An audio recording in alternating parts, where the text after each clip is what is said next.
The advent of Islam in 7th century AD marked a turning point in the history of the world.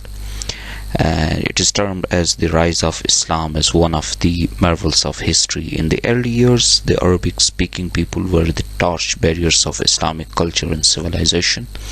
They carried the message of Allah to the all corners of the world, from east to west and from north to south. They captured so many lands and established so many Muslim states. Similarly, they were able to capture India as well. Let's see a brief history of how Muslims captured India. Before the actual conquest in 12 CE, Arab took several attacks on southwestern coast of India. It is reported that the first military expedition dispatched towards India was during the reign of Hazrat Umar in 636-37 CE. However, this campaign was failed.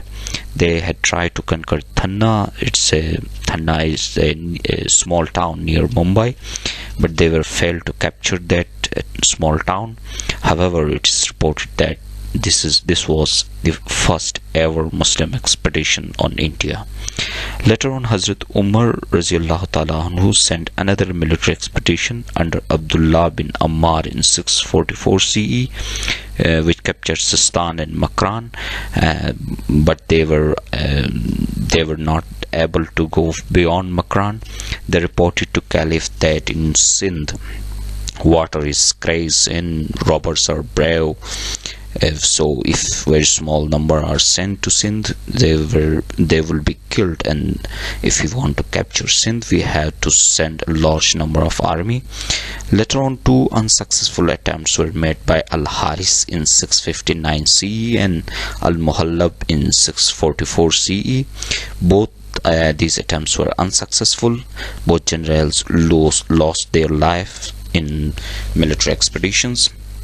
However, by the turn of 8th century, Arabs were able to establish a stronghold on Makran. So now they were in neighborhood of Sindh.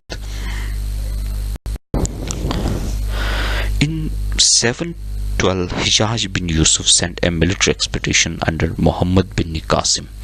Imaduddin Muhammad bin Qasim was Hijaz bin Yusuf's nephew and son-in-law.